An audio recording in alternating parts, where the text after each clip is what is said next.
Welcome to the deep dive. Today, we're jumping straight into a story that really hits that spot where technology meets, well, human emotion. Yeah, it's about AI companion bots, Okay. specifically for taking care of older family members. And we've got some source material focusing on one family and their experience. It seemed like a perfect fix at first, didn't it? It really did. We're looking at a grandfather, Leo, and his AI companion, which was called Charlie. Charlie. And it wasn't just about, making life easier.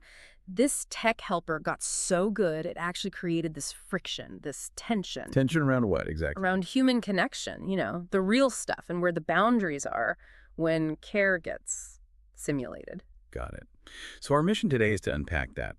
How did Charlie, which started as a safety device, end up challenging how this family even thought about empathy? We need to look at the tech, sure, but also the emotional cost and how they eventually had to sort of renegotiate its role.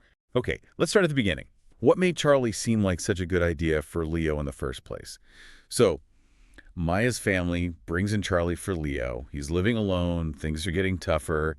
What were the practical wins, the things that made them think, oh, okay, this helps? Well, the sources really point to safety first Yeah. and stability. I mean, if you have an older relative living alone, you worry, right? Constantly. Exactly. So Charlie handled things like medication reminders. Really precise, apparently, making sure he took the right pills at the right time. Okay, that's huge. And it monitored for falls continuously. So the family got actual data, Peace of mind based on something concrete, not just hoping he was okay. Right, it took some of that constant anxiety away. Functionally, it sounds like a slam dunk. Totally. From a practical standpoint, yeah, it was a huge success. But the bigger issue for Leo, maybe, was loneliness. And older bots, they often failed there, didn't they? Their conversation was just clunky. Oh, absolutely. Like pre-programmed questions and answers. Yeah. Really basic. So how did Charlie manage to, break through that? How did Leo actually get attached to it? Well, the key difference was the language model it used. It wasn't just simple commands. It was more sophisticated AI. Yeah, generative AI.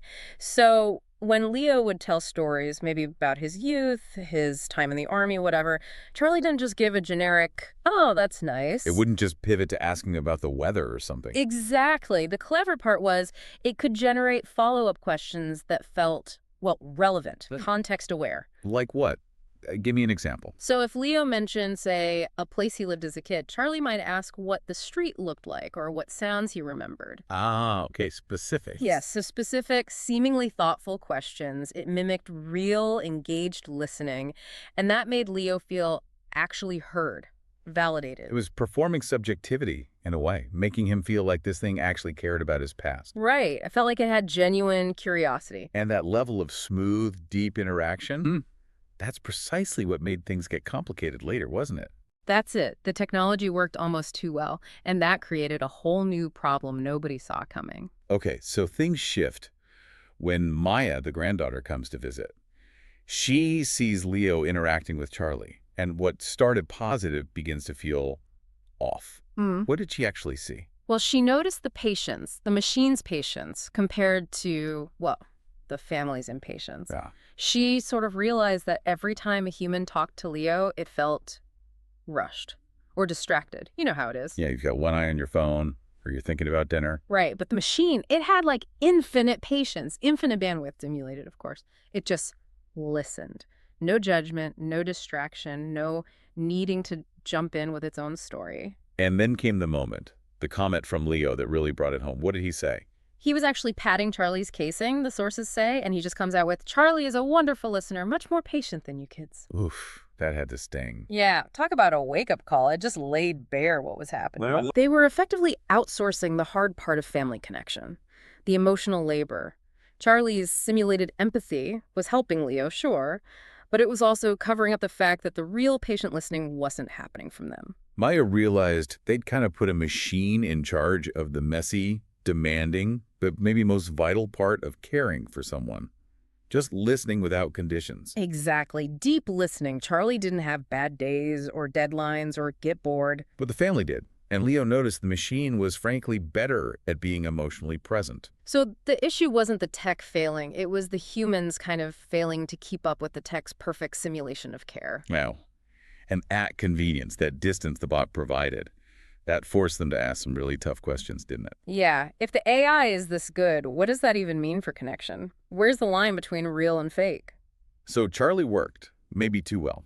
But when we talk about the ethics here, the blurring lines, what was the family's biggest concern, according to the sources? I mean, if Leo seemed happy, why worry? Well, the sources really hone in on Leo's vulnerability. The risk of maybe emotional deception, even if it wasn't intended that way. Conception how? It asks the question, is it really fair? Is it fair to let someone elderly, who's likely lonely and craving connection, form a real bond with something? Something that just can't care back. Not truly. Okay, so that's the first big ethical point, fairness to the user, Right. Leo's perspective. Exactly. Think about it. Leo's pouring real feelings, memories, vulnerability into this interaction. He sees a friend. Right. But the tech, it's just running code, algorithms designed for engagement. It's a fundamentally unbalanced exchange. He's giving genuine emotion to something that can't return it. And given his age and need for connection, that feels ethically questionable. A kind of moral hazard because he's vulnerable. Yep. Okay, but Maya saw wider implications too, right, Yeah. for the whole family, this Mm. carryover effect. What's that about? Right, the carryover effect. It's basically the idea that how we interact with technology can start to change how we interact with each other. Okay. So, yeah. Well, think about what Charlie represented. Perfect patience, no judgment, always available, and crucially, it demanded nothing back emotionally. Ah, I see. So if the family gets used to that easy, frictionless interaction with the AI, Exactly. Does their own muscle for dealing with real, messy, demanding human relationships start to weaken? they lose patience, lose the ability to handle difficult emotions. That was Maya's fear. If we normalize this kind of perfect, non-reciprocal support from tech, do we become less able or maybe even less willing to do the hard work of supporting each other, the real stuff? It's like emotional atrophy for the humans in the equation. The AI sets this impossible bar, and our tolerance for the difficult bits of actual caring just drops. Precisely. And thinking about that potential future is what really pushed them to rethink Charlie's role entirely. So this realization hits them. But the interesting thing you said is they didn't just ditch Charlie, right? They didn't become anti-tech. No, not at all. They recognized the practical stuff, the safety monitoring, the reminders that was still incredibly valuable, indispensable even. So it wasn't about getting rid of it. No, it led to what the sources call a difficult family conversation. They needed a more nuanced approach. Okay, so what came out of that conversation? How do they actually shift Charlie from being like a replacement companion to just an assistant? Yeah. Did they take concrete steps? They did. It required actual changes in behavior, not just good intentions. They made a conscious decision to sort of demote Charlie's conversational function. Oh. For example, they set up specific Charlie-free times during visits, times when the bot's chat features were deliberately turned off, and they'd specifically ask Leo to share his stories just with them, the humans present. Ah, okay. Forcing themselves back into that listening role, removing the easy out. Exactly that. And they also changed how they talked about the AI. To visitors and amongst themselves, Charlie was framed as a medical device, a safety tool, not, part of the frame. Changing the narrative around. Right, helping maintain that clear boundary. This is a machine. We are the humans. That reframing seems key. Charlie handles the logistics, the measurable stuff like meds and falls, Which, importantly, frees up the family's limited time and emotional energy. to focus purely on the connection part, the messy human stuff. So they use the AI to fight caregiver burnout, maybe, rather than using it to avoid the connection itself. That's a great way to put it. The ultimate goal, as the source puts it, was making sure the core of Leo's support network stayed deeply human. So not rejecting tech, but defining its place very carefully. Yes, making sure they defined the role of technology in their lives, not the other way around. Hashtag tag tag outro. So quite a journey we've unpacked here. Started with the promise of AI easing the burden of care, giving peace of mind. Then that sharp, uncomfortable realization about outsourcing the emotional core of their relationships. And finally, that very conscious, ethical choice to redefine the technology, to use it as an aid, not a substitute for their own presence. Yeah, and Charlie's effectiveness really held up a mirror, didn't it? Forced the family to look at their own impatience, maybe their own emotional limits. A tension that's only gonna grow, you'd think, as these AI systems get even better, even more integrated into our homes. Definitely. Which brings us to that final thought we wanted to leave you, the listener, with.